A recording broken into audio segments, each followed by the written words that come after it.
హల్లెలూయా, దేవునికి స్తోత్రం. ఇదిగో మరొకసారి యేసుక్రీస్తు నామములో మిమ్మల్ని పలకరించడానికి, ప్రార్థించడానికి, దేవుని వాక్యం అందించడానికి ప్రభు ఇచ్చే భాగ్యం కొరకు ఆయనకే స్తుతులు చెల్లిస్తూ ఉన్నాను. బాగున్నారా? మీరు సౌఖ్యంగా ఉండాలని, క్షేమంగా ఉండాలని, ఆధ్యాత్మికంగా వర్ధిల్లాలని, అన్ని విషయాల్లో దేవుని చేత దీవించబడిన వారిగా ఉండాలని మీ కొరకు ప్రార్థిస్తూ ప్రభు సన్నిధిలో కనిపెట్టి ఆయన ఇచ్చిన వర్తమానాలను ఇదిగో ఈ కలువరి దర్శనం కార్యక్రమం ద్వారా మీ దాకా తీసుకుని వస్తున్నాం. మరి మీరు కూడా ప్రతిరోజు ఈ కార్యక్రమాలను శ్రద్ధగా వీక్షిస్తున్నారని, ఆధ్యాత్మికంగా బలపడుతున్నారని, ప్రార్థనలో ఏకీభవించి దీవించబడుతున్నారని మీరు చెప్పుచున్న, రాస్తున్న సాక్ష్యాలను బట్టి ప్రభుని స్తుతిస్తూ ఉన్నాను.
ప్రభుత్వమైతే పశ్చిమ గోదావరి జిల్లాలో ఉన్న పాలకొల్లులో మార్చి 4, 5, 6 తారీఖుల్లో ఉజ్జీవ సభలను ఏర్పాటు చేస్తున్నాం.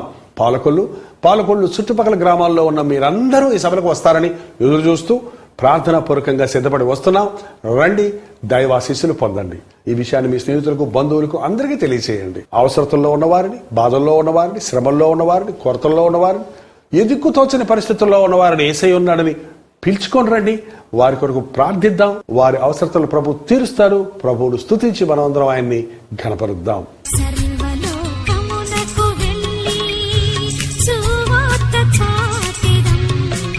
లూకా సువార్త 10వ అధ్యాయము 17వ వచనం దగ్గర నుండి చదువుకుందాం. ఆ 70 మంది శిష్యులు సంతోషముతో తిరిగి వచ్చి, ప్రభువా, దెయ్యములు కూడా నీ నామం వలన మాకు లోబడుచున్నవని చెప్పగా, యేసుక్రీస్తు ఈ లోకంలో ఉన్నప్పుడు తను కొందరు శిష్యులను ఏర్పరచుకున్నాడు.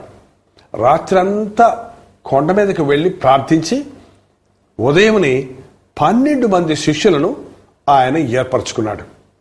అయితే ఇక్కడ 70 మంది శిష్యులు ఉన్నారేంటి అని కొందరు అడగొచ్చు. ప్రభువుని వెంబడిస్తామని 70 మంది కాదు, అనేకులు బయలుదేరారు.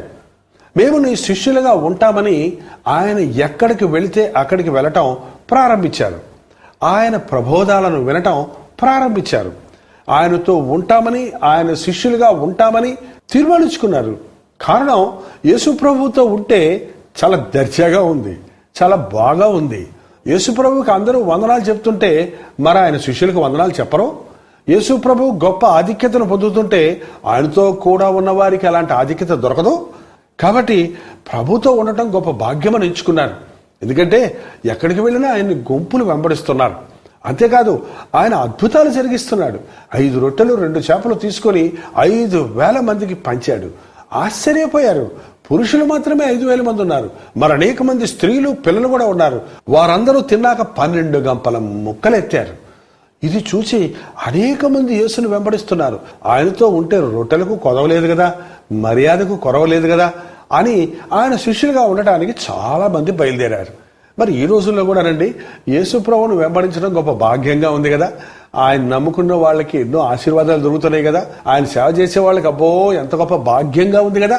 కాబట్టి చాలా మంది మేము సేవ చేస్తామంటున్నారు, అందరూ సేవకు వస్తామంటున్నారు, అందరూ టీవీ ప్రసంగికులు అవుతామంటున్నారు. దేవునికి స్తోత్రం. ఈ అంచె దినాల్లో మిష చేతనో కక్ష చేతనో ఏదో రీతిగా సువార్త ప్రకటించబడుతుంది. అందుకు దేవుని స్తుతిద్దాం. ఎందుకంటే సకల జనులకు సువార్త అందాలి అంటే ఏదో రీతిగా ఆయన నామం ప్రకటించబడుతుందని ఊరుకొని ఉంటున్నాడు. అయితే ఒక్క విషయం గమనించండి, యేసుక్రీస్తుని వెంబడించడం ఎందుకు? గొప్పల కొరక, డబ్బుల కొరక, తిండి కొరక? ఏమండి, ఎందుకు ఎందుకు యేసుప్రభు నమ్ముకుంటున్నావు? యేసుప్రభు ఇంతమంది శిష్యులు వెంబడిస్తున్నప్పుడు ఆయన కొన్నిసార్లు వారిని హెచ్చరించాడు. ఈ రొట్టె తిని ఈ ద్రాక్షరసం తాగనివాడు నాకు పాత్రుడు కాడు. నా శరీరమే ఈ రొట్టె, నా రక్తమే ఈ ద్రాక్షరసం అన్నాడు. ఆ మాటలు అర్థం కాని అనేక మంది శిష్యులుగా ఉంటామని వచ్చిన వాళ్ళు, ఇది కఠినమైన మాట, మేమెలా నిన్ను తింటామయ్యా అని వారు ఆధ్యాత్మిక అర్థాన్ని అర్థం చేసుకోకుండా నాటి నుండి వెనుదీసి ఆయనను వెంబడించటం మానారంట. చూడండి, యోహాను సువార్త 6వ అధ్యాయం 6వ వచనంలో ఆయన శిష్యులలో అనేకులు ఈ మాట విని, ఇది కఠినమైన మాట, ఇది ఎవడు వినగలడని చెప్పుకొనిది. 66వ వచనంలో చూస్తే, అప్పటి నుండి ఆయన శిష్యులలో అనేకులు వెనుదీసి మరి ఎన్నడను ఆయనను వెంబడింపలేదు. యేసుప్రభువును వెంబడించడం కఠినమైనదిగా ఉంది. ఆయన ఆజ్ఞలు కఠినమైనవిగా ఉన్నాయి. ఇది ఎలా సాధ్యం అని అనేకులు సణుగుకొని ఆ రోజు నుంచి ఆయన వెంబడించడం మానేశారంట. ఈ రోజున కూడా చాలామంది గుంపులు గుంపులుగా యేసుప్రభువును వెంబడిస్తామని వస్తారు, కానీ తీరా చిన్న కష్టం వస్తే, కఠినమైన శ్రమ నిందో వస్తే ప్రభువును విడదీయటం చూస్తున్నాం కదా. ఇంకోసారి ప్రభు అన్నాడు, ఎవడైనను నన్ను వెంబడించగోరిన యెడల తన్ను తాను ఉపేక్షించుకొని తన సిలువెత్తుకొని ఆనుదినము నన్ను వెంబడించాలి అన్నాడు. ఈ మాటలు ఆనాడు శిష్యులుగా ఉంటామని వచ్చిన వారికి అర్థం కాలేదు. ఏంతో ఉంటే ఏదో భోగభాగ్యాలు దొరుకుతాయి అనుకుంటే శ్రమేంటి, సిలువేంటి, నిందేంటి, అవమానమేంటి అని అనేకులు ఆయన్ని వెంబడించడం మానేశారు. ఎలాగో ఒక 70 మంది మిగిలారు. ఈ 70 మందిని ఇద్దరిద్దరుగా ప్రభు తన శక్తినిచ్చి, మీరు రోగుల కోసం ప్రార్థించండి, దెయ్యాలను వెళ్ళగొట్టండి, పరసంబంధమైన విషయాలు బోధించండి అని పంపించాడు. వాళ్ళు వెళ్ళి ప్రకటించడం ప్రారంభించారు. సడన్గా ఒకరోజు ఆనందంతో ఆ 70 మంది శిష్యులు యేసుప్రభు దగ్గరికి వచ్చి చెప్పిన మాటలు ఇవి. ఏంటవి? ప్రభువా, దెయ్యములు కూడా నీ నామం వలన మాకు లోబడుచున్నవి. దెయ్యాలు నాయన నీ నామంలో లోబడుతున్నాయి మాకు. మేము నీ నామంలో ప్రార్థించినప్పుడు దెయ్యాలు భయపడిపోతున్నాయి, దెయ్యాలు పారిపోతున్నాయి, దెయ్యాలు వణికిపోతున్నాయి, దెయ్యాలు వాటి పేర్లు చెప్పి గజగజలాడుతున్నాయి అని చాలా ఆనందంతో వాళ్ళు చెప్పారు. నిజమేనండి, యేసు ప్రభు నామములో దెయ్యాలు పారిపోతాయి. యేసు నామం ముందు ఏ నామము నిలవలేదు గనక దురాత్మల సమూహాలు, చనిపోయిన ఆత్మలు, మోసకరమైన ఆత్మలు, చీకటి శక్తులు యేసుక్రీస్తు నామములో మనం ప్రార్థించినప్పుడు, ఉచ్చరించినప్పుడు అవి వారిని విడిచిపెడతాయి. అవును, దయ్యములు కూడా దేవుడు ఒక్కడే అని నమ్మి వణుకుచున్నాయి. ఎన్నో ఉదాహరణలు ఉన్నాయి బైబిల్లో. సర్వోన్నతుడైన దేవుని కుమారుడా, నాతో నీకేమి అంటూ ఆ గెరాసీనుల దేశంలో దెయ్యం పట్టిన వాడు వచ్చాడు కదా. ప్రభు పాదాల దగ్గర పడ్డాడు కదా. మీరు సర్వోన్నతమైన దేవుని సేవకులు అని ఆనాడు పౌలు శీలల్ని దెయ్యం పట్టిన స్త్రీ పొగుడుకుంటూ వీధుల్లో వెళ్ళింది కదా. ఏమండి, దెయ్యాలకి తెలుసు యేసుప్రభు ఎవరో. దెయ్యాలు వణుకుతున్నాయి యేసుప్రభుని నామంలో. మనం యేసుప్రభు నామాన్ని ఉచ్చరించినప్పుడు అవి పారిపోతున్నాయి. అంత మాత్రాన నీవు దైవశక్తితో నింపబడిన దైవజనుడువనో, నువ్వు గొప్ప శక్తి కలిగిన గొప్ప వ్యక్తివనో అనుకునటం అజ్ఞానం సుమా. ఆయన నామములో ఉన్న శక్తి తప్ప నీలో నాలో ఎటువంటి శక్తి లేదన్న సంగతి మనం గుర్తించాలి. చాలాసార్లు ఈ దెయ్యాలను వెళ్ళగొడుతున్నప్పుడు అవి యేసునామంలో పారిపోతాయి, అవి ఆ వ్యక్తిని విడిచిపెడతాయి. కానీ అంతటితోటి అయిపోలేదండి. ఒక వ్యక్తిని దురాత్మ విడిచిపెట్టిన తర్వాత ఆ వ్యక్తి కొరకు మనం ప్రార్థన చేయాలి. అతడు తన హృదయాన్ని శుద్ధి చేసుకునేటట్లుగా వాక్యముతో అతన్ని హెచ్చరించాలి. తన పాపముల కొరకు పశ్చాత్తాపడి ఒప్పుకొని విడిచిపెట్టి క్రీస్తు రక్తంలో కడగబడినట్లు చేయాలి. చాలామంది బోధకులు దెయ్యముల చేత పీడించబడుతున్న వారిని విడిపించి తామేదో గొప్ప కార్యం సాధించామని సంతోషపడిపోయి ఊరుకుంటున్నారే కానీ విడిపించబడిన వ్యక్తిని రక్షణలోనికి నడిపించాలని, ఆధ్యాత్మికంగా బలపరచాలని ఎంతమంది ఆరాటపడుతున్నారు.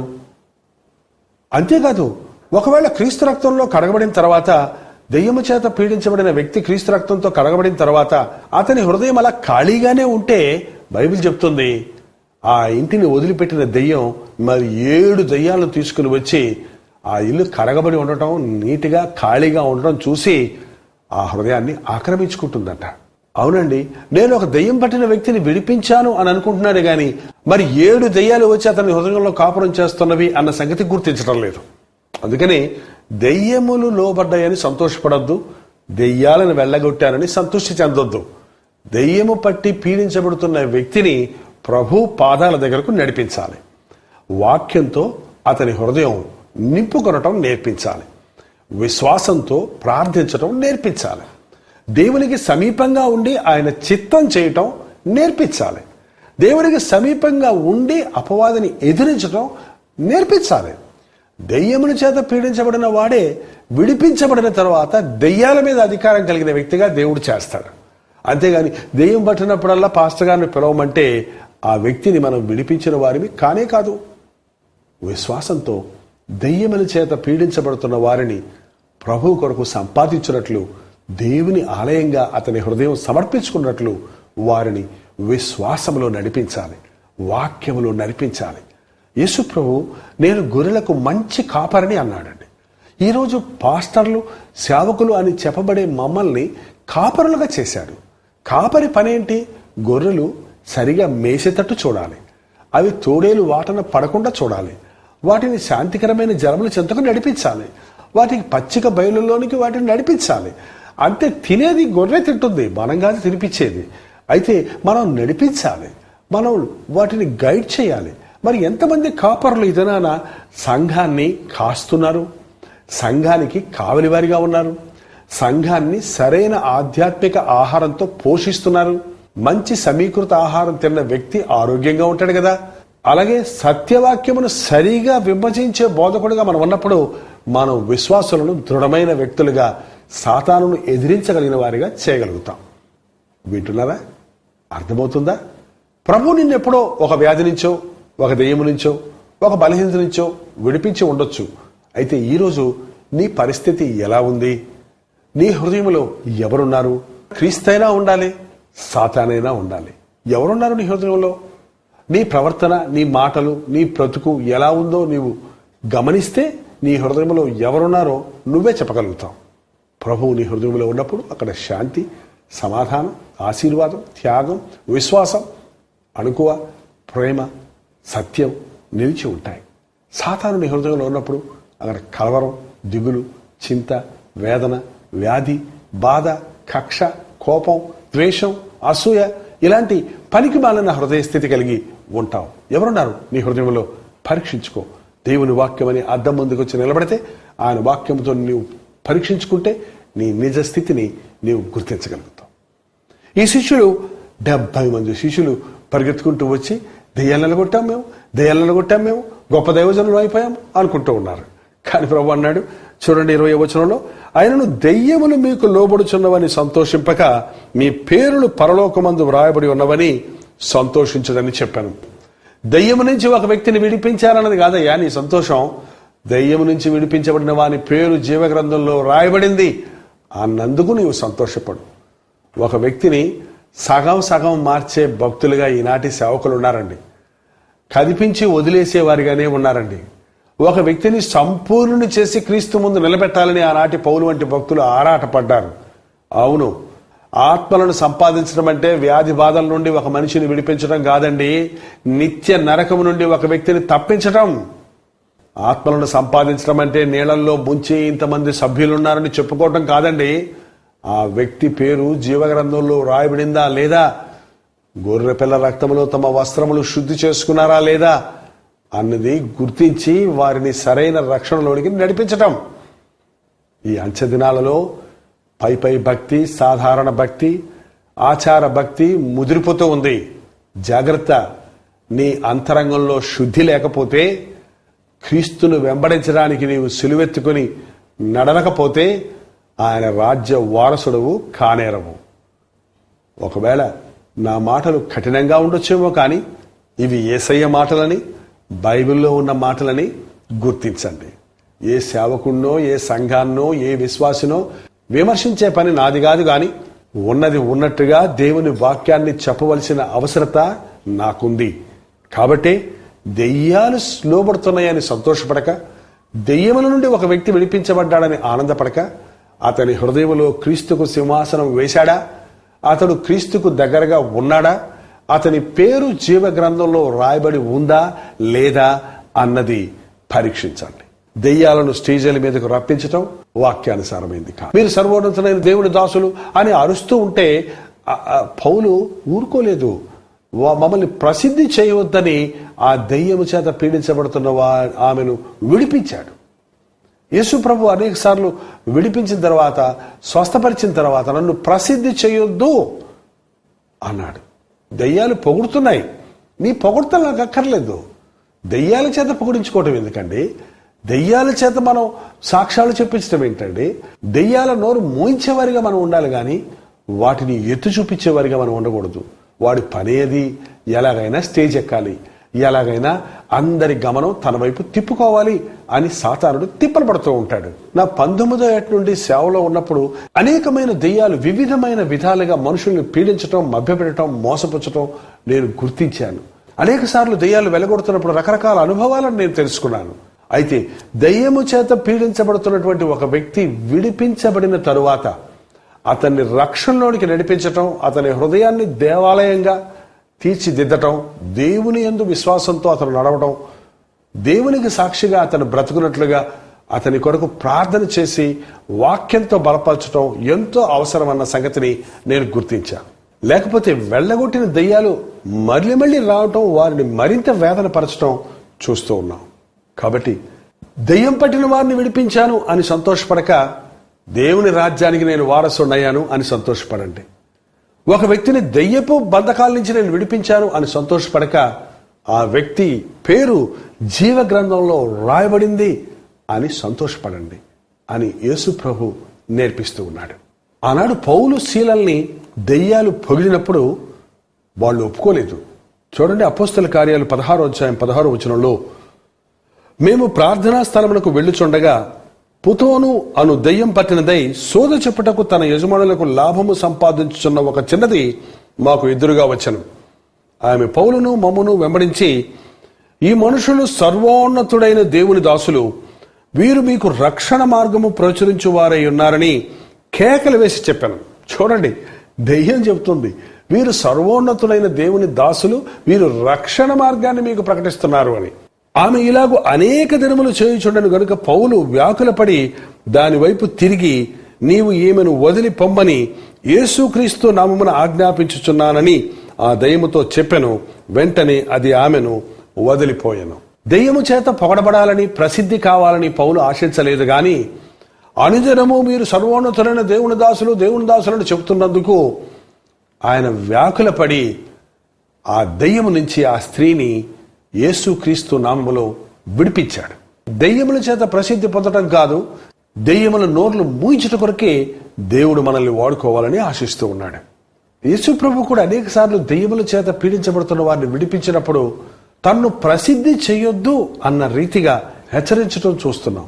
కాబట్టి దెయ్యాలను వెళ్ళగొట్టినప్పుడు ఏదో గొప్ప దైవజనునయ్యానని అనుకోక, ఏదో గొప్ప కార్యం సాధించాలని అనుకోక, ఒక ఆత్మను రక్షించటం ప్రాముఖ్యమైన పనిని, దెయ్యముల చేత పీడించబడుతున్న వారిని, వ్యాధుల చేత పీడించబడుతున్న వారిని, సమస్యల చేత పీడించబడుతున్న వారిని, పాప బంధకముల్లో ఉన్నవారిని ప్రభువు కొరకు విడిపించి వారిని రక్షణలోనికి నడిపించి వారి హృదయాలను క్రీస్తుకు సమర్పించుకున్నట్లుగా చేయాలని, క్రీస్తు రక్తంలో కడగబడిన వారిగా చేయాలని, వారి పేర్లు జీవ గ్రంథంలో రాయబడే వరకు వారిని వెంటాడాలన్నది ప్రభు మనకు నేర్పించే నిజమైన క్రైస్తవ పరిచర్య. ఈ కార్యక్రమాన్ని వీక్షిస్తున్న మీరందరూ ఏదో స్వస్థతలు దీవెనలు పొందాలని మాత్రం కాదు, మీ పేర్లన్నీ దేవుని జీవ గ్రంథంలో రాయబడే వరకు మిమ్మల్ని హెచ్చరించాలని, నడిపించాలని, మీ కొరకు ప్రార్థించాలని ఆసక్తితో ఈ కార్యక్రమాలను సిద్ధపరుస్తున్నాం, మీ కొరకు ప్రార్థిస్తున్నాం. అనేక స్థలాల్లో ఈ ఉజ్జీవ సభలను మేము ఏర్పాటు చేస్తున్నప్పుడు వేలాది మంది జనసమూహాలు కూడి వస్తున్నారు. నా కన్నీటి ప్రార్థన, నా హృదయ వేదన, ప్రభు సన్నిధిలో నేను పెట్టే మొరేంటంటే, ప్రభువా, నీ ఆవరణలోనికి వచ్చిన వారు ఎవ్వరూ నిత్య నరకానికి పోకూడదు, వీరి పేర్లన్నీ నీ జీవ గ్రంథంలో రాయబడాలి అని ఆరాటంతో నా హృదయపూర్వకంగా దేవుని పాదాలు పట్టుకొని మొరపెడుతున్నాను. ప్రతి ఒక్కరిని ప్రభు రక్షించాలని ఆశిస్తున్నాడు గనుక, ఆయన హృదయ వాంఛను మన ద్వారా తీర్చడానికి మనల్ని వాడుకుంటున్నాడు గనుక, ఒక ఆత్మను రక్షించాలి, పాప బంధకముల నుంచి విడిపించాలి, సాతాను కట్ల నుంచి వారిని సంపూర్ణంగా విడిపించి దేవుని రాజ్య వారసులుగా చేయాలన్నదే ఈ సేవ యొక్క ముఖ్య ఉద్దేశంగా ఉన్నది, ఈ టీవీ కార్యక్రమాల యొక్క ముఖ్య ఉద్దేశంగా ఉన్నది. అందుకే ఈ లోక సంబంధమైన ఆశీర్వాదాలకో ఆస్తిపాస్తులకో ఆశించకుండా మీరు కానుకలు ఇవ్వండి, మీకు అత్యధికమైన దీవెనలు, ఆర్థికమైన లోక సంబంధమైన దీవెనలు కలుగుతాయన్న విషయానికి ప్రాముఖ్యతనివ్వకుండా మీ ఆత్మలను ప్రభువుకు సమర్పించుకోనండి అన్న సత్యాన్ని ప్రకటిస్తూ ముందుకు సాగుతున్నాం. మీరు మీ జీవితాల్లో క్రీస్తుని కనుగొనండి, ఆయనకి మీ బ్రతుకును అప్పగించండి, మీ పేర్లు జీవగ్రంథంలో రాయబడనివ్వండి. అప్పుడు మనం దేనికి భయపడక్కర్లేదు. ప్రభు వచ్చినా మనం చచ్చినా ఆయన రాజ్య వారసులుగా ఉంటాం. ఏ ఒక్కరూ నశించకూడదని, ప్రతి ఒక్కరూ ఆయన రాజ్య వారసులుగా ఉండాలనే ప్రభు ఆశను నెరవేర్చిన వారం అవుతాం. ప్రార్థన. పరిశుద్ధుల ప్రేమగలిగిన తండ్రి, ఈ సమయంలో ఈ వర్తమానాన్ని ఆలకిస్తున్న ప్రతి ఒక్కరిని చూడు నాయన. ప్రభు నాకు ఆ మేలు చేశాడు, ఈ మేలు చేశాడు, ఆ స్వస్థత ఇచ్చాడు, ఈ స్వస్థత ఇచ్చాడు, దెయ్యముల నుంచి నేను విడిపించబడ్డానని సంతోషపడి తృప్తిపడిపోక, నా హృదయంలో ప్రభు ఉన్నాడా, నా హృదయ సింహాసనం మీదకు క్రీస్తును ఆహ్వానించానా, నా హృదయాన్ని ఆయన వాక్యంతో నింపుకున్నానా, నా అంతరంగము దేవుని ముందు సరిగా ఉన్నదా అని పరీక్షించుకున్నట్టుకు సహాయం ఇచ్చేయండి. ఎప్పటికప్పుడు నీ పాదముల దగ్గర చేరి, దేవా నన్ను పరిశోధించు, నన్ను పరీక్షించు, నీకు ఆయాసకరమైన మార్గము నా యందుందేమో చూడు అని మమ్మల్ని మేము పరీక్షించుకొని నీ వాక్యముతో మా హృదయాన్ని నింపుకొనడానికి, అపవాదిని ఎదిరించడానికి హృదయ సింహాసనం మీద క్రీస్తును కూర్చుండబెట్టుకొని క్రీస్తు సాక్షులుగా ఆయన సారూప్యంలో ఎదుగువారిగా ఉండుటకు ఈ కార్యక్రమాన్ని వీక్షిస్తున్న వారందరికీ సహాయం ఇచ్చేయండి. సేవ చేశానని సంతోషపడక, ఎన్ని ఆత్మలను సంపాదించాలని పరీక్షించుకున్నట్టుకు కన్నీటితో విశ్వాసముతో నీవు అప్పగించిన సేవను కొనసాగించుటకు నాకు సహాయం ఇచ్చేయము. ఈ కార్యక్రమాన్ని వీక్షిస్తున్న వారందరూ రక్షించబడి వారును ఆత్మజాలరులుగా మారడానికి, క్రీస్తు సారూప్యంలో ఎదిగి పరలోక రాజ్య వారసులు అవడానికి నీ కృపలను మెండుగా మా అందరి మీదను కుమ్మరించమని క్రీస్తునామమున అడుగుచున్నాము తండ్రి. ఆమేన్.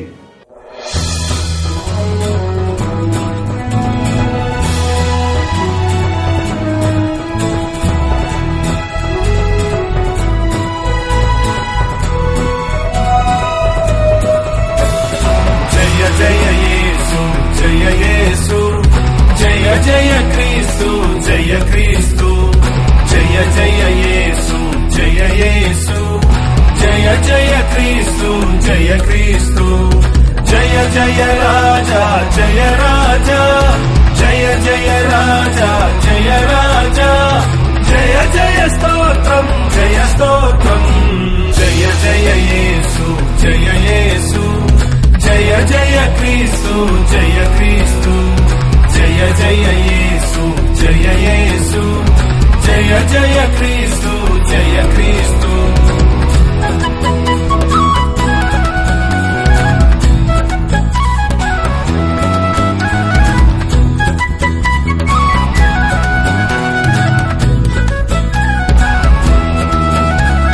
దయ్యాలు గెలచిన జయ యేసు దయ్యాలు ఓడెను జయ యేసు దయ్యాలు గెలచిన జయ యేసు దయ్యాలు ఓడెను జయ యేసు కయ్యము గెలచిన జయ యేసు కయ్యము గెలచిన జయ యేసు అయ్యా నీవే జయ యేసు జయ జయ యేసు జయ యేసు జయ జయ క్రీస్తు జయ క్రీస్తు జయ జయ యేసు జయ యేసు జయ జయ క్రీస్తు జయ క్రీస్తు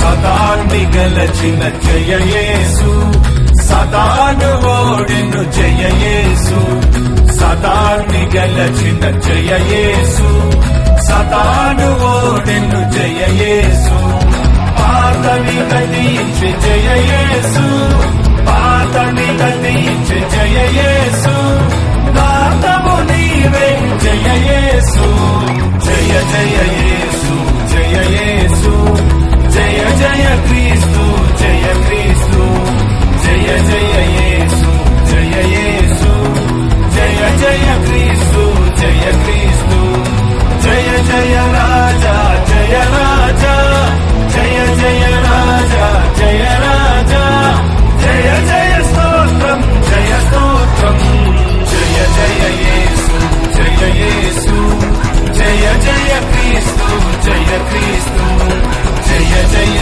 యేసు జయ యేసు జయ జయ క్రీస్తు జయ క్రీస్తు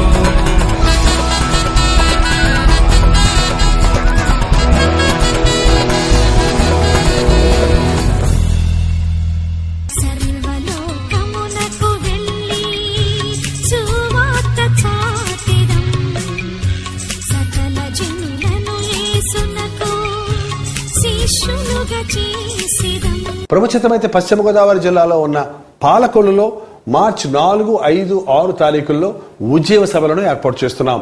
పాలకొల్లు చుట్టుపక్కల గ్రామాల్లో ఉన్న మీరందరూ ఈ సభలకు వస్తారని ఎదురు చూస్తూ ప్రార్థనా పూర్వకంగా సిద్ధపడి వస్తున్నాం. రండి, దైవాశీస్సులు పొందండి.